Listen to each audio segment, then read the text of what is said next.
Magandang gabi mga kadilim o araw kung kailan mo man ito pinapakinggan. Ako si Mac. At ako naman si Princess. Welcome sa Madilim na Sulat. Bago tayo magsimula, siguraduhin munang nakasara ang inyong mga pinto. Isara ang mga pintana. At kung kaya ninyo, patayin ang mga ilaw. May mga lugar talaga na kahit iwan mo na hindi ka pa rin nila makakalimutan, di ba? May mga pangakong kapag hindi natupad, ikaw mismo ang hahanapin.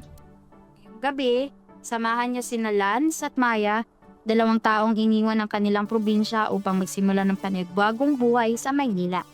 Ngunit, sa isang lumang apartment, unti-unti nilang matutuklasan na may isang panatang matagal nang naghihintay sa kanilang pagbabalik. Isang amoy ng bulok na sampagita at isang misteryong babala. Handa na ba kayong malaman kung ano ang tunay na lihim ng Sitio Malilim? At handa na pa kayong marinig ang panatang hindi kailanmang nakalimot? Ito ang Madilim na Sulat.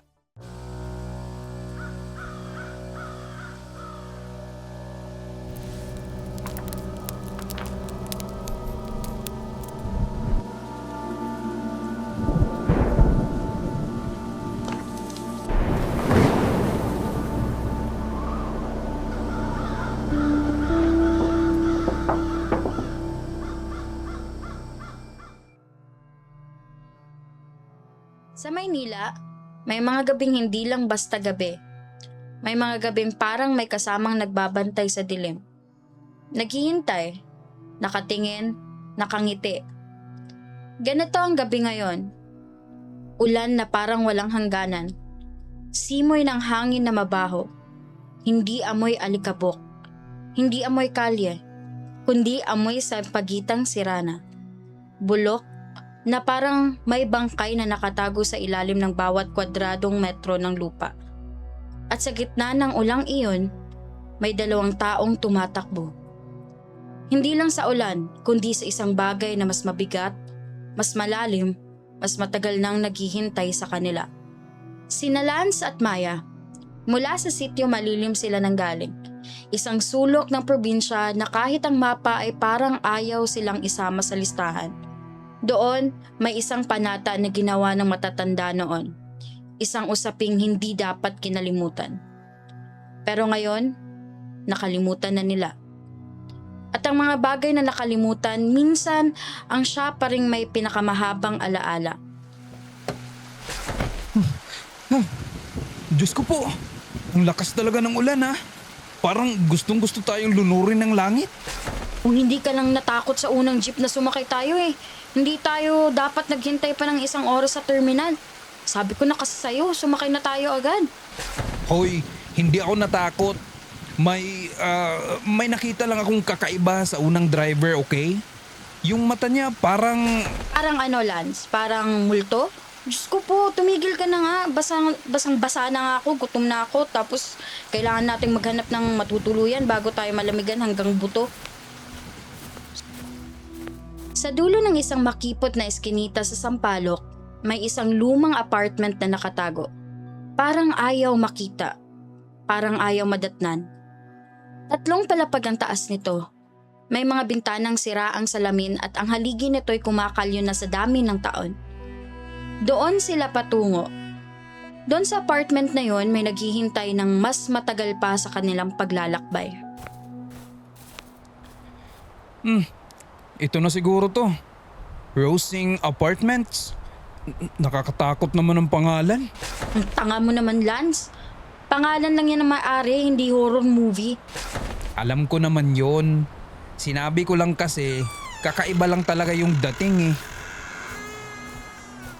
At habang lumalapit sila sa gate, may amoy na dumaan sa ilong nila. Malabo, mahina pero hindi maiiwasang mapansin. Amoy ng lumang sampagita. Ngunit hindi sariwa. Bulok na. Parang tinipon at pinabayaang malanta sa loob ng maraming taon tapos binuhay muli sa dilim. Naamoy mo ba yun? Oo, amoy sampagita. Pero parang sira na. Baka may nagbebenta lang ng bulaklak dito malapit. Tara na nga, nanginginig na ako sa lamig.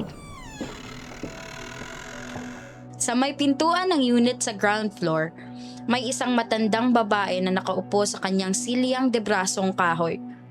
Hawak ang kandila dahil sa brownout.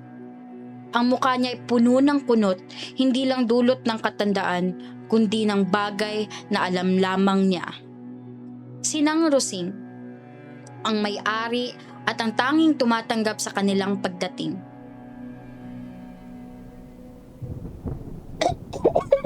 Sino yan? Alas 11 na ng gabi. Sinong bumabagabag dito?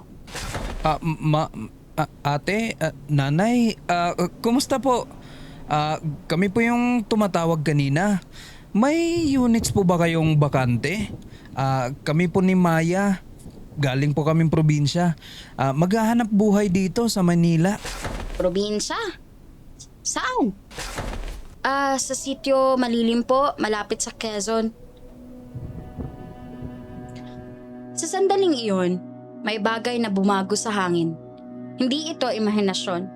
Hindi ito basta pagkabalisa. May bagay na tunay na yumanig sa katahimikan. Gaya ng kandila na biglang kumukurap-kurap kahit walang ihip ng hangin. Sityo Malilim. Akala ko wala nang natitirang tao doon.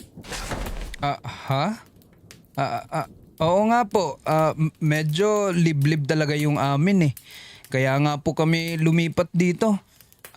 Bagong simula ba? Ganon? Sige. May bakante akong unit sa ikatlong palapag, Unit 3B. Malapit lang sa hagdanan. Kayo na bahala kung tatanggapin nyo pa. Salamat po talaga, Nang. Kailan po namin pwedeng isang bagay lang? Huwag niyong buksan ang bintana sa gabi. Ano man ang marinig nyo, ano man ang maamoy nyo. Bakit po, nanay? Makyat na kayo. Malamig na. Mababasa pa kayo lalo.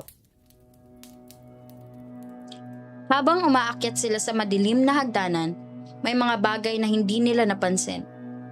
Mga guhit na parang kinamot ng kuko sa dingding. Mga larawan ng mga dating nangungupahan na baliktad ang pagkakasabit.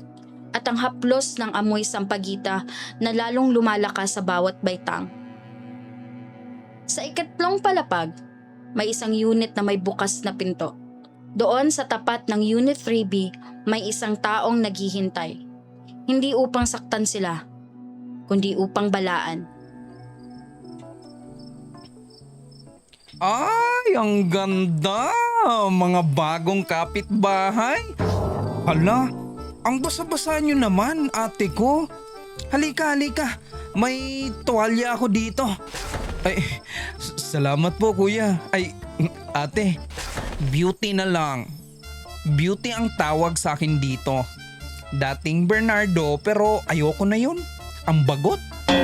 Parlorista ako sa kanto at saka third eye din ako kung alam nyo yun. Sabi mo po, third eye, ibig sabihin, nakakakita po kayo ng mga multo? Hindi lang multo, iha. May nakikita ako minsan na mas grabe pa sa multo. Sa sandaling iyon, tumigil ang tawanan. May bagay na dumaan sa hangin. Hindi ordinaryong simoy kundi parang paghinga. Mabagal, malalim na tila galing sa kalaliman ng gusali mismo. Ate Beauty, baka naman pwede po ba naming itanong? Matagal na po ba kayo dito sa building? Ay, matagal na. Pero wag na natin pag-usapan yan ngayon. Gabi na, basa pa kayo. Halika, ihahatid ko kayo sa unit nyo. 3B, di ba?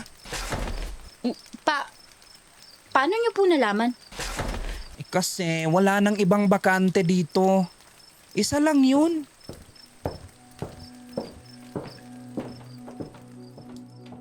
Sa loob ng Unit 3B, may amoy na sumalubong sa kanila. Mas matindi kaysa sa nasa labas. Amoy sampagitang bulok. Halong amoy ng basang lupa. Halong amoy ng isang bagay na hindi dapat pangalanan. Ang baho-baho dito ah. Parang may namatay na hayop.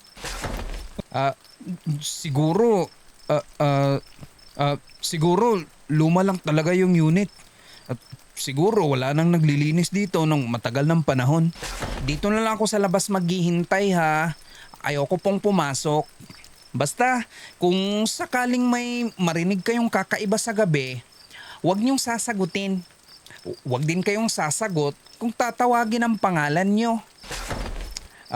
Ate, bakit naman po huwag niyo na lang pong itanong? Bawal pong itanong.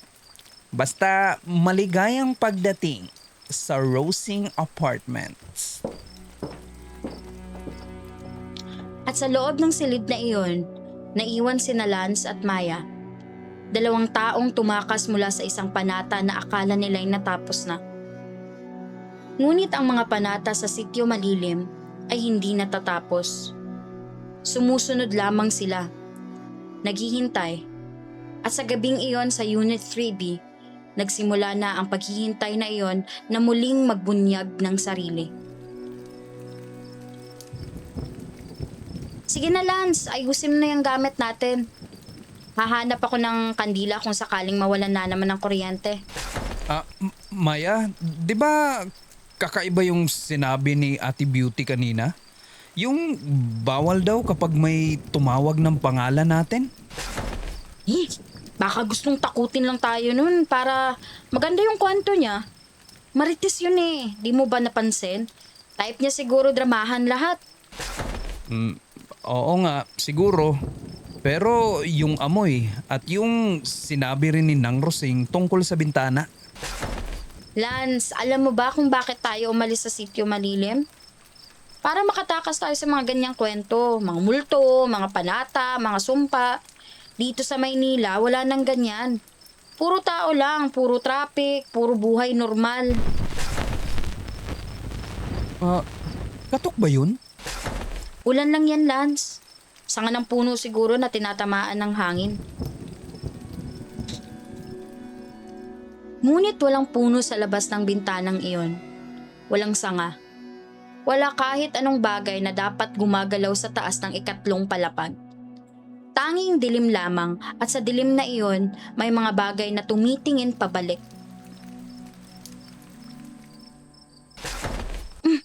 Bakit tumigil bigla yung ulan? Maya, Ano? may amoy. May parang amoy sampagita sa loob ng kwarto natin. Malapit na malapit na.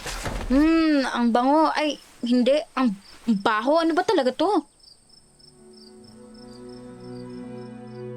At sa gitna ng dilim, sa sulok ng kwarto kung saan hindi umaabot ang liwanag ng kandila, may isang bagay na dahan-dahang bumubuo ng anyo. Hindi pa ito nagpapakita ng lubusan. Hindi pa panahon. Ngunit ito'y naghihintay na at sa unang gabi nilang pagtira sa Rosing Apartments, natutunan na nila ang unang aral. Hindi lahat ng bagay na iniwan mo sa nakaraan, iniiwan ka rin. Maya! Lance, nasan ka? Lance, Maya, uwi na kayo. Sa pagbalik ng liwanag, magkayakap sina Lance at Maya sa gitna ng kwarto.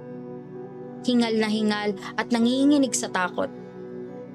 Walang ibang tao sa loob ng unit maliban sa kanila. Walang bata, walang boses.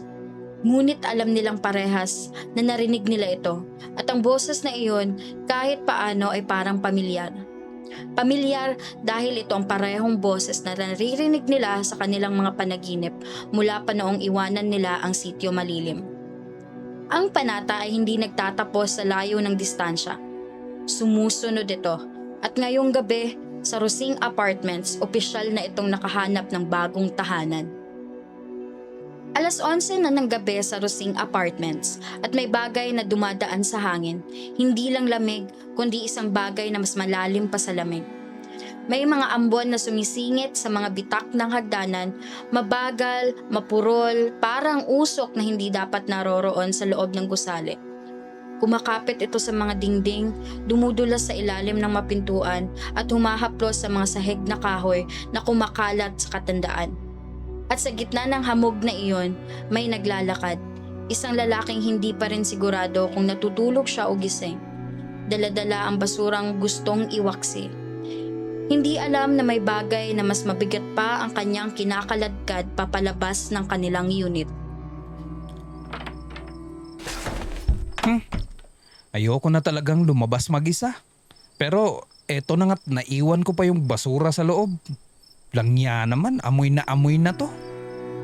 Sa dulo ng hallway, malapit sa lumang trash can, may isang lalaking nakaupo sa dilim. Hindi gumagalaw, hindi rin umiimik. Parang bahagi na ng dingding na kinakasanayan na niyang katagpuin. Hi! Bago ka rito no? Walang yan naman. Ay, sorry po. Hindi ko po kasi kayo nakita. Ang dilim kasi. Ako yung caretaker dito. Erning. Manong Erning na lang. Huwag mo nang unahan ng po kasi ayoko nun. Nakakatanda. Ay, sige po, Manong Erning. Uuwi na po ako. Gabi na kasi. Ikaw yung galing sa sityo malilim. Ikaw at yung asawa mo. Paano niyo po nalaman? Kasi amoy na amoy ka rin yan, iho. Amoy sampagitang bulok. Dala-dala mo. Hindi mo alam, pero dala-dala mo talaga. Ha? Siguro po, amoy ng damit lang yun. Medyo lumang bahay kasi. Iho, sa loob ng 25 taon akong caretaker dito, marami na akong nakitang taong dumaan sa gusaling ito.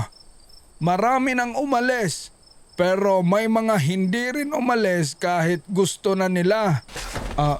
Manong, ano ba talaga yung ibig niyong sabihin? Yung bagay na sumunod sa inyo galing doon, hindi yan basta multo, iho. Panata yan. At ang panata, hindi sumusuko hanggat hindi natutupad. Kung ano man yung ipinangako ng mga ninuno nyo doon sa malilim, kayo na ngayon ang nagbabayad. Pero kami lang po ni Maya dito. Hindi po namin alam kung anong panata yun.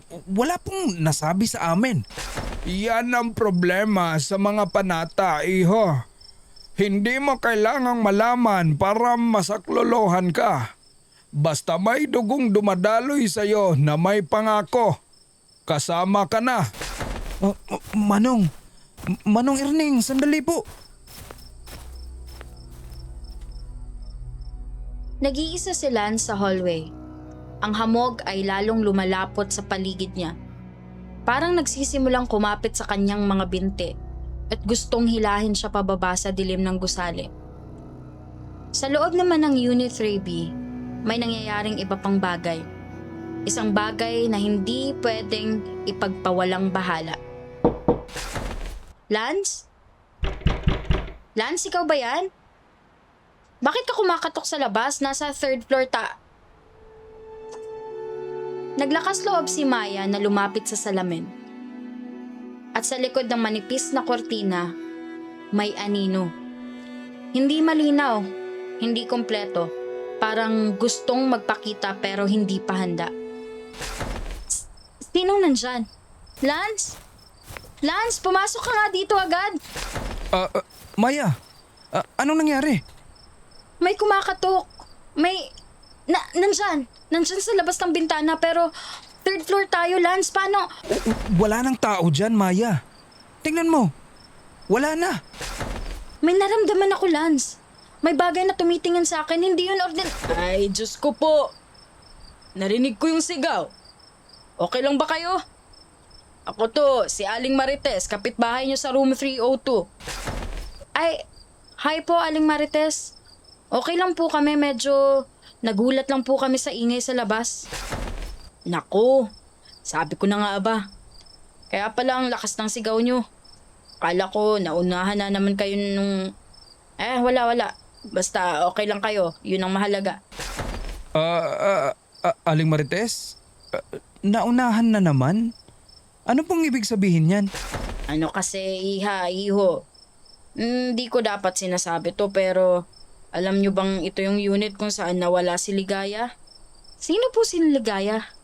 Si Ligaya, dati nang nangungupahan dito. Mga 5 taon na siguro ang nakalipas. Mabait siya. Tahimik, pero may kakaiba talaga sa kanya eh. Palagi siyang nagdadala ng sampagita tapos isang gabi, ganito rin, may ulan, may kulog, tapos nawala siya. Hindi na muling nakita. Laman lang bakas. Ang gamit niya, naiwan pa dito sa unit, pero siya, parang bula, wala. Wala po bang nakahanap sa kanya? Wala, pero sabi ni Nang Rosing, may narinig daw siyang tilinong gabing yun. Tapos pagkatapos nun, sabi niya, hindi na raw dapat pinapasukan ng unit na to ng ilang buwan. May ritual pa raw silang ginawa dati bago pinaupahang muli itong unit na to. Aling Marites, bakit niyo po ba kami sinasabihan nito ngayon? Kasi yung sinasabi niyong may kumakatok sa bintana niyo kanina. Ganyan din daw ang huling narinig kay Ligaya bago siya nawala. Ano po ba talaga to? Anong sumusunod sa amin? Hindi ko din alam, iho. Basta wag niyo nang paulit-ulitin ang tanong na yan sa gabi. May mga bagay na mas mabuting hindi na lang malaman. Nag-iwan ng katahimikan ang pag-alis ni Aling Marites. Isang katahimikang mas malamig at mas mabigat kaysa sa hamog na kumakapit pa rin sa hallway. Sina Lance at Maya, magkahawak kamay ngayon sa gitna ng silid. Alam nila na hindi na ito basta kwentong pambulok. Isang tunay na bagay ang sumusunod sa kanila mula sa sitio malilim. At ngayong gabi, unang beses nitong pinakita ang sarili. Hindi pa buo, hindi pa kompleto, ngunit tiyak na naroroon. At habang tumitingin sila sa bintanang muling humihinahon, may isang bagay na naiwan sa loob ng salamin. Hindi ito anina nila, hindi refleksyon ng kandila. Isang muka, mabilis na nawala ngunit sapat na para malaman nilang isa itong babala. Ang panata ng sitio malilim ay hindi na lang naghihintay sa labas, kundi nagsimula na itong pumasok.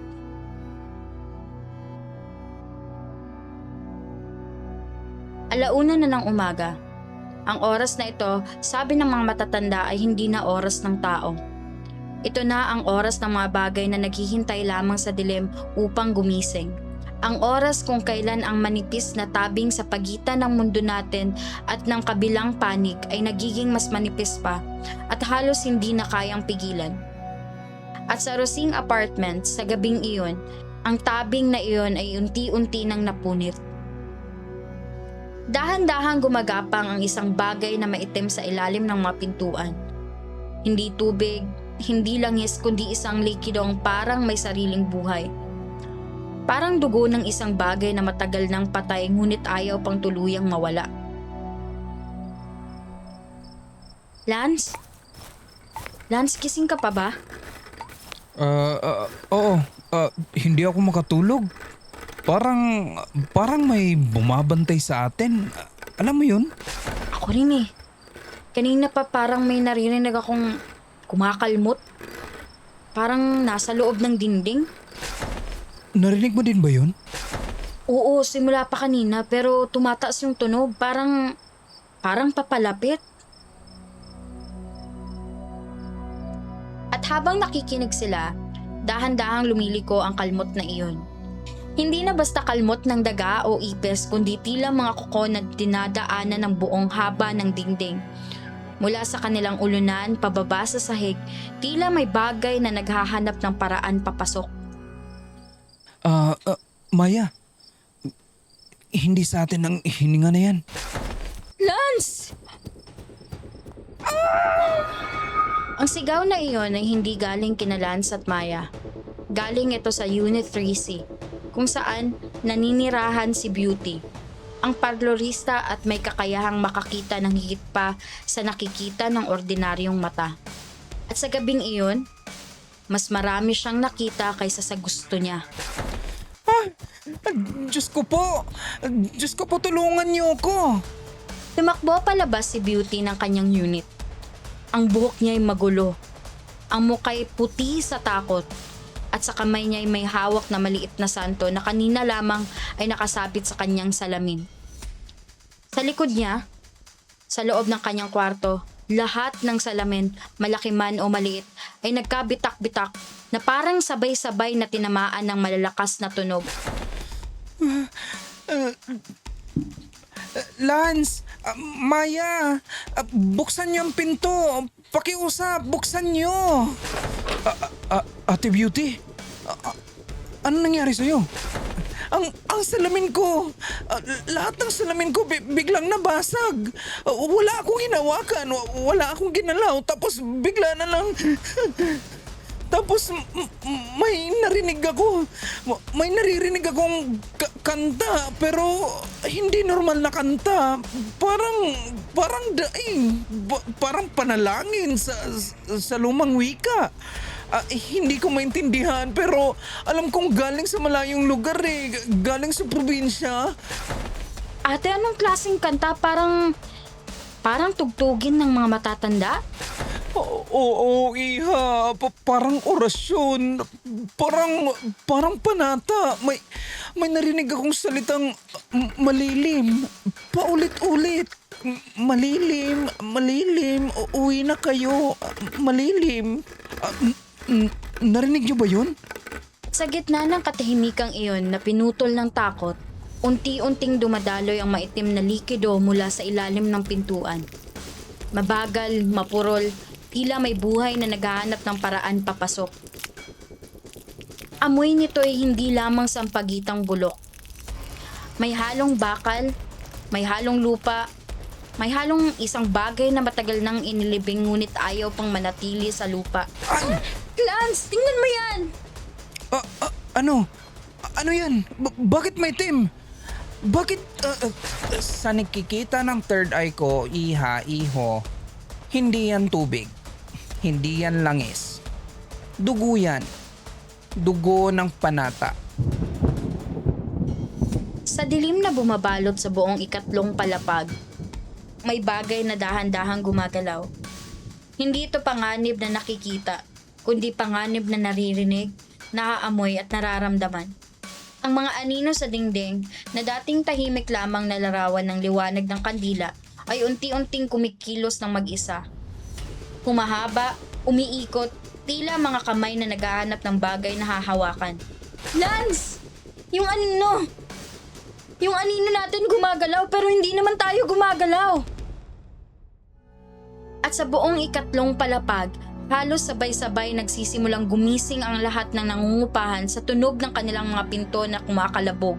Hindi mula sa labas kundi mula sa loob na tila may naghahanap ng paraan papalabas mula sa kailaliman ng gusali mismo.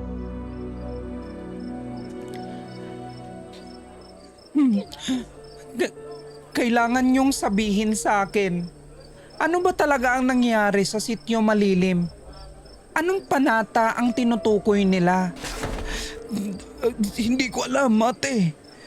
Wala akong alam. Sabi lang sa akin ng lola ko dati. May kasunduan daw kami noon pero namatay na siya bago pa niya naikwento ang buo. Ang alam ko lang, lagi kaming pinapaalala ng matatanda na huwag kaming aalis ng hindi nagpapaalam sa isang bagay na binabantayan ng lupa namin. May seremonya raw dapat gawin kada taon.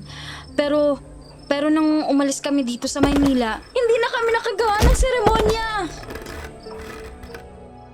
Sa katahimikang iyon, mabagal na bumukas ang bintana ng Unit 3B. Hindi ito binuksan ng kung sino man sa loob ng kwarto. Bumukas ito ng mag-isa na tila hinihila ng isang kamay na hindi nakikita. Lo, bumukas yung bintana. Bakit bumukas yung bintana? Hindi ito panata na basta pwedeng baliwalain lang, iho. Panata to na dapat tinutupad at ngayon gusto niyang kunin ang kabayaran. At sa gitna ng hangin na iyon, dumaan sa bukas na bintana ang isang tinig. Hindi malakas, hindi maingay, ngunit sapat upang marinig ng lahat ng nasa loob ng kwarto. Isang awit, isang orasyon, ang parehong awit na narinig ni Beauty sa kanyang salamin. Ngayoy tuhirang dumadaan sa hangin ng gabi, papasok sa bawat siwang ng Unit 3B. Pakiusap! Pakiusap, tumigil ka na! Tumigil na po kayo! Ano na naman yan? Lumayo kayo sa sahig! Lumayo kayo dyan! Sa sandaling iyon, sa gitna ng dilim, ng takot at ng awit na tila galing sa kaibuturan ng lupa, natantonin na Lance, Maya at Beauty na hindi ito basta-bastang bangungot na maaari nilang gisingan. Ang bagay na sumunod sa kanila mula sa sitio malilim ay hindi na naghihintay sa labas ng bintana o kumakalmot lamang sa loob ng dingding. Ito, sa wakas, ay narito na. Nasa loob ng gusali at nasa loob na ng kanilang palapag at unti-unti nang naghahanap ng paraan upang tuluyang makapasok. Lance, ano nang gagawin natin? May isang paraan lang, iho. Pero kailangan natin bumalik. Kailangan natin bumalik sa sitio malilim. At sa dilim na iyon, habang unti-unting humuhupa ang tawang iyon sa kailaliman ng gusali, isang bagay ang naging malinaw sa tatlo nilang puso. Hindi na sila makakatakas. Ang panata ay hindi tumatanggap ng hindi. Tumatanggap lamang ito ng dalawang bagay: pagsunod o kabayaran. At sa Rosing Apartments, sa gabing iyon, unti-unti nang pinipili ng bagay na iyon kung alin sa dalawa ang kukunin muna sa kanila. May mga bagyong dumarating ng tahimik, unti-unti parang nag-aatubili pa. At mayroon namang biglang sumasalakay na parang matagal nang naghihintay sa gilid ng karagatan at naghihintay lamang ng tamang gabi upang bumagsak. Ganito ang bagyong dumating sa Sampaloc ngayong gabi. Walang paunang ulan, walang mahinang simoy bilang babala. Isang saglit lamang, tahimik pa ang langit at sa sumunod na saglit parang binuksan ang buong kalangitan. Ibinuhos ang lahat ng tubig na natitipon nito sa loob ng ilang siglo. Maya! Maya, nasan ka? Dito ako! Lance, dito sa tabi ng pinto! Diyos ko po! Nawalan ng kuryente ang buong building. Wala ng kuryente. Pati generator ni Nang Rosing, patay din. Lance, kailangan nating pumunta sa iba. Hindi tayo pwedeng dito lang, mag-isa sa ganitong kadiliman. Lance! Maya! Buksan nyo! Ako to! Ate Beauty to! Buksan nyo! Pakiusap! Sumuhod papasok si Beauty. Basang-basa sa ulan na dumaan sa kanya sa hallway. May hawak na debaterya na flashlight na kumukurap-kurap at tila nauubusan na ng lakas. Hindi ito ordinaryong bagyo. Iho. Naramdaman ko masyadong malakas. Masyadong bigla. May kasama to. May dala tong ibang bagay. Ate, saan po tayo pupunta? Hindi safe dito. Yung bintana namin. Lance! Gumagalaw yung bintana, Lance! Wala nang panahon. Wala nang panahon. Sabi ni Manong Erning, magtipon-tipon tayong lahat sa isang kwarto. Yung pinakamatibay. Yung may kandado at solidong pinto. Doon tayo sa room ni Nang Rosing sa ground floor. Doon na tayong lahat. Ngayon na. Ganito ang huling silid na sasalubong sa kanila ngayong gabi. Ang tahanan mismo ni Nang Rosing, ang matandang may-ari na siyang unang tumanggap sa kanila noong una silang dumating. Isang makapal na pintong kahoy, matanda ngunit matibay, at may kandadong bakal na hindi pa nasisira sa lahat ng taon. Sa loob, mga kandila, mga larawan ng mga santo na nakasabit sa dingding at isang amoy na lumang kahoy na halo-halo sa amoy ng gamot ng efficacent. Isa-isang dumating ang bawat nangungupahan, tulad ng mga ibong nagtatago mula sa unos. Sino yan? Sabihin niyo agad kung sino. Ako to. Si Erneng. Kasama ko si Marites. At yung mga bata sa tribe. Pati si Beauty. Buksan mo na, Rosing. Papasok na yung tubig sa hallway. Bumukas ang pinto at doon sa liwanag ng kandila nakatayo si Nang Rosing. Ang kanyang muka'y mas maputla kaysa dati. Ang kanyang mga mata'y punong-puno ng bagay na hindi pa nila nakikita mula sa kanya. Takot. Masok kayong lahat. Bilisan nyo. Huwag niyong iiwan ng bukas ang pinto. Diyos ko po. Salamat na lang at nandito ka na. Akala ko mamamatay kami sa hallway. Ang lakas kasing tama ng hangin sa bintana namin. Nakasara ba lahat ng bintana rito, Rosing? Oo, sarado lahat, kandado pa. Ganito ang ginagawa ko tuwing may malakas na bagyo. Buong buhay ko ng ganito. Nang, ilang beses nyo na po bang ginawa to? Yung magtago dito? Ilang beses na. Sa tuwing may bagyong ganito, may kasabay itong bagay. Alam ko na, patagal ko na itong alam. Ang bigat naman ng hangin dito. At parang naiipit ako. Hindi ako makahinga ng maayos. Kailangan lang nating maging matatag. Lilipas din to. Alakas lang talaga ang bagyo ngayon. Natigilan ng lahat. Kahit ang ulan sa labas sa sandaling iyon ay tila nagpahinga upang bigyan ng puwang ang isang bagong tunog. Isang mabigat, mabagal na tunog ng katok na hindi kagaya ng galaw ng ulan o hangin. May kumakatok dun sa labas. Huwag kayong sasagot. Kahit ano pang marinig niya, kahit ilang beses pang katokin niyang pinta. Pero Manong, paano po kung kailangan ng tulong? Kung kapitbahay natin na naiwan sa labas? Walang kapitbahay na naiwan sa labas, iho. Tayong 6, kumpleto na tayo dito. Kung sino man yang kumakatok, hindi yan tao. Diyos ko po, patawarin niyo kami. Nang, ilang taon na ba talaga itong nangyayari? Sabihin mo na sa amin. Wala kang pakialam dyan, Marites. May pakialam ako. 6 na taon na akong nakatira dito. At kada bagyo ganito rin. Nagtatago tayo dito.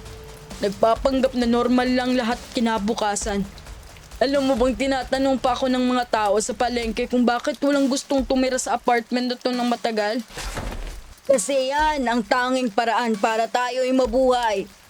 Yung katahimikan. Kung hindi mo alam, huwag mong itanong. Kaya hindi ka nasasaktan. Pero Nang, alam niyo, di ba? Alam niyo kung ano yung sumusunod sa mga bata. Alam niyo kung anong nangyari kay Ligaya. Paano mo nalaman ang pangalang yon? Kasi nakikita ko siya. Nakikita ko siya Nang. Sa mga panaginip ko, palagi. Umiiyak siya. Tumatawag ng pangalan. Pero hindi kanya. Kundi pangalan ng bagay na hinahanap niya. Malilim. Sabihin mo sa kanila, Rosing. Ilang taon na kayong nagkukuble sa kasinungalingang to. Hindi na natin kaya. Hindi na. Lalo na ngayong gabi. Kung sasabihin ko sa inyo, kung sasabihin kong lahat, wala nang atrasan pa. Hindi na tayo pwedeng magpanggap. Nang, kailangan po naming malaman. Kung ano man ang panata na yan, kami ang dinadala nila. Kaya kailangan po naming malaman lahat. Sa gitna ng bagyo na patuloy pang umuungol sa labas at ng katok na paminsan-minsan pa rin dumadagundong sa makapal na pinto, sinimulan na ni Nang Rosing ang kwentong matagal na niyang itinatago. Hindi lamang kina Lance at Maya kundi maging sa lahat na nangungupahan dito.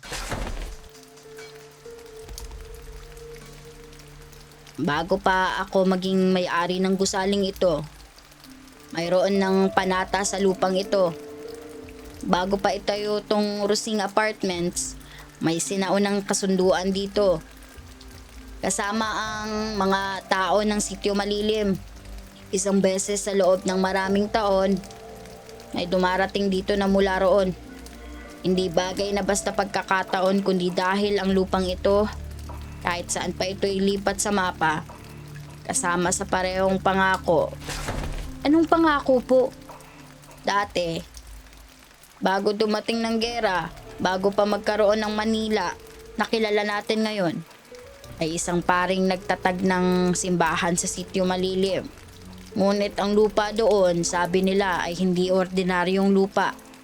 May mga bagay na naghihintay sa ilalim nito. Para hindi makalabas ang bagay na iyon, gumawa sila ng kasunduan. Bawat pamilyang naninirahan doon, kailangang mag-alay taon-taon. Hindi dugo, hindi buhay, kundi alaala. Isang bahagi ng kanilang sarili na kanilang iiwan doon upang panatilihing gising ang bantay at tulog ang kasamaan. Alaala? Ibig sabihin, Oo, sinasabing kung hindi ito gagawin, ang bagay na iyon ay gigising at hahanapin ang mga naiwang dugo ng pamilya kahit saan pa sila magpunta. ibig niyo pong sabihin kami ni Maya hindi na namin nagawa yung seremonya na yon bago kami umalis? Wala kaming alam, wala kaming pinaalam. Namatay na yung lola ko bago pa niya inaikwento sa amin ng buo. Tapos ang tatay ko ayaw na niyang pag-usapan pa. Alam ko, iha. Alam ko rin yan. Kaya nga kayo ang unang tinanggap ko sa gusaling ito sa loob ng 5 taon. Kasi alam kong darating kayo. Alam kong may dadalihin kayong bagay papunta rito. Sandali. Kung alam mo lahat to noon pa, bakit mo pa sila pinapasok dito? Bakit hindi mo na lang sila pinaalis? Mapapakinabangan mo sila Mapapakinabangan mo sila. Marites? Hintayin mo muna. Hindi! Kailangan ko itong sabihin ngayon na. Kasi alam ko rin ang isang bagay na hindi ko pa sinasabi sa inyo. Narinig ko si Nang Rosing isang gabi. Mga 1 linggo bago dumating sina Lance at Maya. Nagdarasal siya pero hindi ordinaryong dasal. Parang kumakausap siya sa isang bagay. Sinasabi niyang malapit na silang dumating, huwag ka nang magalit. Totoo ba yan, Nang? Oo, totoo. Pero bakit? Bakit niyo po hinintay na dumating kami dito?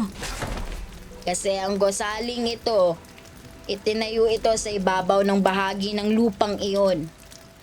Hindi ko alam. Hindi ko alam kung bakit pero konektado ito. Konektado ito sa Sitio Malilim. Nang ako'y bata pa, ang pamilya ko rin ang isa sa unang naninirahan doon.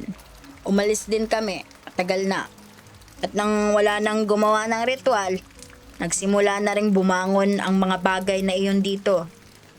Kaya ako, sa loob ng maraming taon, sinubukan kong panatilihin itong tulog. Hindi sa pamamagitan ng ritual kasi hindi ko naman alam kung paano. Kundi sa pamamagitan ng pag-alay ng mataong may dugo mula roon. Roseng, ibig mong sabihin, alam mong may panganib na darating sa mga batang to. Alam mong sila ang kailangan ng bagay na yan. At hinahayaan mo pa silang tumira dito. Wala akong ibang paraan, Erning. Kung hindi sila dumating dito, ang lahat sa gusaling ito, kayo, ako, lahat ng nangungupahan dito mauubos. Kailangan may dugo mula sa malilim dito. Hindi ko sila pinipilit dumating dito. Dumating sila dahil dapat. Ibig niyo pong sabihin, ginamit niyo lang kami? Sinabihan niyo kaming alay para hindi kayo masaktan? Hindi ko kayo ginamit. Sinubukan ko lang. Sinubukan kong protektahan ang lahat. Kayo, ang gusali, ito.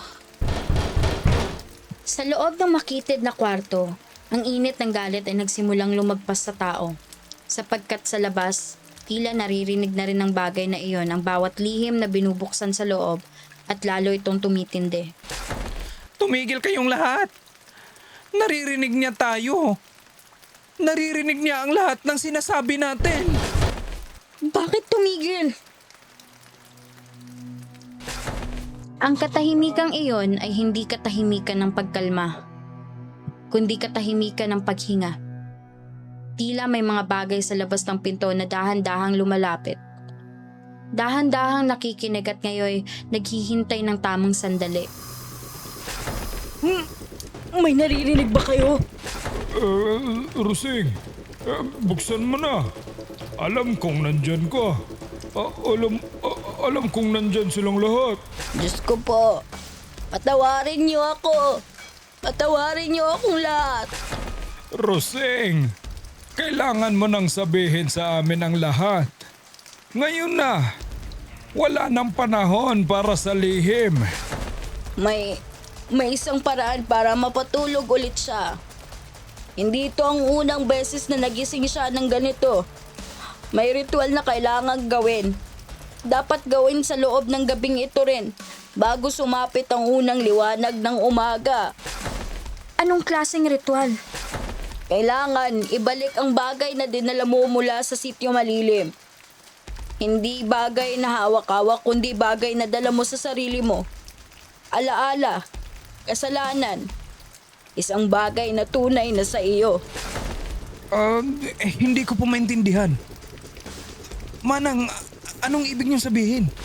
Sabihin mo sa akin, Iyo.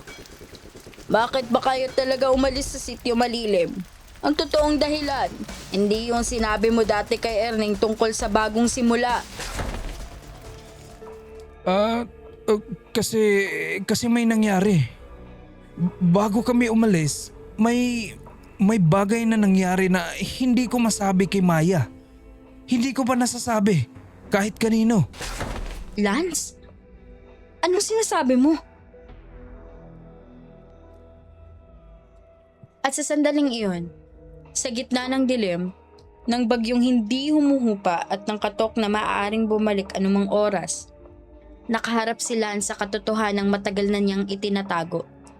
Hindi lamang kay Maya kundi maging sa sarili niya. Ang panata ay hindi lamang naghihintay ng kabayaran, naghihintay din ito ng katotohanan. At ngayong gabi, sa maliit na kwartong iyon, dalawa sa mga ito, kabayaran at katotohanan, ay parehong nagsimula ng humingi. Ngunit hindi pa lahat. May isa pang lihim, ang pinakamabigat sa lahat na hindi pa nasasabi. At sa sandaling iyon, sa gitna ng dilim, sa wakas, ito'y handa ng bumungad. Lance, ano yung sinasabi mo kanina? Anong bagay ang hindi mo pa nasasabi sa akin? Maya, hindi ko alam kung paano ko sasabihin sa'yo. Pinagsisihan ko na to. Pinagsisihan ko na to sa bawat araw. Wala nang panahon para dyan. Kung hindi nyo sasabihin ang buong katotohanan ngayon, hindi na tayo makakabalik pa. Lumalakas siya. Nararamdaman ko. Lumalakas siya sa bawat segundong hindi masasabi ang totoo. Iha, ngayon na, sabihin mo na. Meron kaming anak. Maya, may anak tayo. Ano? Bago pa tayo nagkakilala ng husto, bago pa tayo naging kayo-kayo lang, may isang gabi, Maya. Isang gabi bago ako umalis, papuntang syudad, may nangyari. At ilang buwan pagkatapos, may sanggol na isinilang. Hindi ko alam kung paano sasabihin, pero ako ang ama. Hindi. Hindi pwede yan, Lance. 3 taon na tayong magkasama. Bakit ngayon? Kasi noong isilang ang bata, kinuha na siya ng mga matatanda sa sitio malilim. Sinabi nila sa akin, hindi ko lang siya anak, kundi siya ang bagong alay. Ang bagong tagapagbantay ng panata. Ang bata na dapat ipanganak sa taong iyon, ayon sa lumang kasunduan, ang siyang magiging susunod na bantay. ang susunod na tulay sa pagitan ng lupa at ng bagay na natutulog sa ilalim nito. Ayokong iwan siya doon. Ayokong iwan siya doon, Maya. Sinubukan kong tumakas. Dinala ko siya papunta sa kabilang bayan pero hinabol nila kami. At nawala siya. Nawala sa gubat, sa gitna ng bagyo, katulad nito. Wala akong nakita, wala akong narinig kundi yung iyak niya. Lumalayo. Lumalayo hanggang sa tuluyang tumigil. 3 taon, Lance. 3 taon mo tong itinago sa akin. Akala ko malinis ang pagsisimula natin dito sa Maynila. Akala ko tumakas tayo para makaiwas sa lahat ng yan. Pero ang totoo, tumakas tayo dahil sa ginawa mo. At sa bukas na pintong iyon, hindi dilim lamang ang sumalubong sa kanila. Isang anino ang tumayo roon, maliit, mahina, at tila anyo ng isang batang lalaki, ngunit ang mga mata nito'y kumikinang sa isang liwanag na hindi kailanman nagmula sa mundong ito. Itay? Hindi to totoo. Hindi to totoo. Hindi pwede. Matagal na akong naghihintay sa iyo, Itay. Sinabi mo, babalikan mo ako. Sinabi mo, hindi mo ako iiwan. Diyos ko po. Hindi na yan bata. Hindi yan bata sa loob. Sa sandaling iyon, natanto ng lahat sa loob ng silid ang buong bigat ng katotohanan na ang bagay na sumusunod kina Lance at Maya mula sa sitio Malilim ay hindi lamang basta multo o sumpa na walang muka. Ito ang kanilang sariling anak. O kung ano na lamang ang natitira nito matapos itong lamunin ng panata mismo. Matapos itong gawing sisidlan ng bagay na matagal nang natutulog sa ilalim ng lupa ng sitio Malilim. Huwag! Hindi mo sila kailangan saktan. Ako ang dapat mong kunin. Ako ang matagal nang may utang sa'yo. Hindi na tama ang dugo mo, matanda. Tapos na ang kasunduan natin noon. Ngayon, bagong dugo naman ang kailangan. Roseng! Huwag! Tumakbo kayong lahat! Takbo na!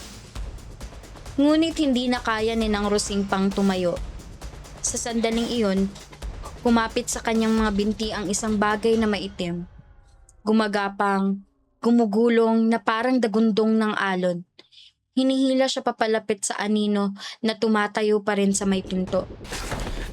Lance! Maya! Tulungan niyo kami! Tigil! Ako yung dapat mong hanapin! Ako ang tumakas! Ako ang nagsinungaling! Kunin mo ako! Hindi si Nang Rosing! Hindi si Maya! Lance, wag! Sa wakas, matagal na kitang hinihintay, Itay. At sa sandaling iyon, sa gitna ng dilim, ng hangin at ng sigaw ng lahat ng nasa loob ng silid, isang huling katotohanan ang bumungad. Isang katotohanan na kahit si Lance mismo, sa lahat ng oras niyang pinag-isipan ang kanyang pagkakasala, ay hindi pa niya lubos na naiintindihan. Hindi lang kita hinihintay para saktan, Itay. Hinihintay kita kasi kailangan kong malaman kung bakit mo ako iniwan. Ngunit hindi na ako ang batang iyon. Matagal na akong nawala sa gubat na yon, Itay. Ang bumangon dito ngayon ay ang bagay na kumain sa akin. Ginamit lang niya ang mukha ko, ang boses ko, upang makalapit sa iyo. Hindi ka ang anak ko! Hindi na kailangan pa. Sapat na ang dugo mo dito. Sapat na ang pagkakasala mo dito upang tuluyan akong magising. Lance! Lance, nasan ka? Pakiusap! Kailangan nating umalis dito! Mamamatay tayong lahat! Sundan niyo ako. Mayroong labasan sa gilid. Dalian niyo. Maya! Mahal kita! Patawarin mo ako! Wag! Huwag niyo akong pipigilan. Kailangan kong sagipin siya. Huli na, Maya. Huli na para sa kanya. Kung dudungawin mo pa siya, kasama kang dadalhin. Maya! Maya!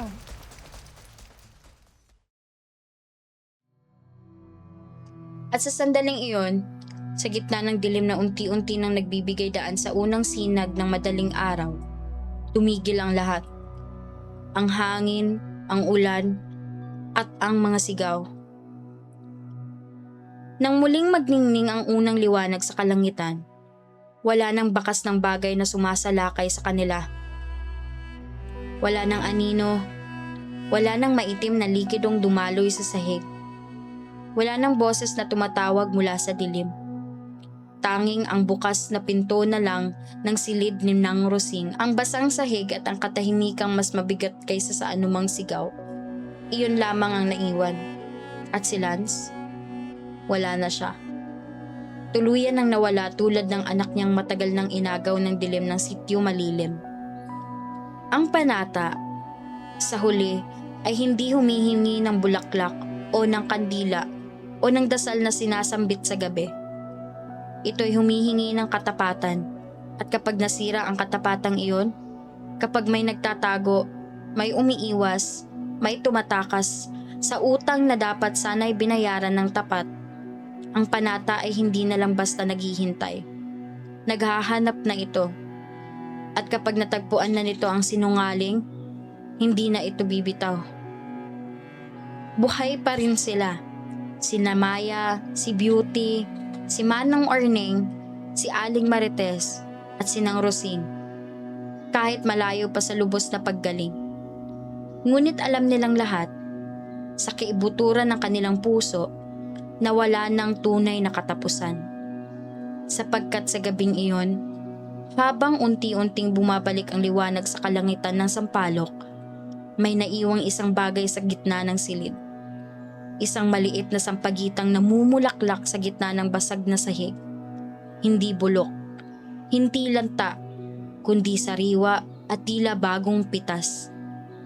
At sa ilalim ng bulaklak na iyon, mahina at halos hindi mapapansin, may nakasulat sa lupa gamit ang daliri ng isang bata. Malilim, hihintayin kita. At diyan nagtatapos ang ating kwento. Nakaabot ba kayo hanggang dulo o napapalingon na kayo sa bawat katok na naririnig ninyo? Sa totoo lang, kung kami ang nasa kalagayan ni Lance at Maya, baka hindi na kami tumagal ng unang gabi sa apartment na yon. Kung nagustuhan ninyo ang aming audio drama ngayong gabi, huwag kalimutang i-like ang video. Mag-subscribe sa Madilim na Sulat at pindutin ang bell para lagi kayong updated sa mga bago naming kwento. I-comment nyo na din sa ibaba alin ang pinaka nakakatakot na eksena para sa inyo. Yung katok ba sa bintana?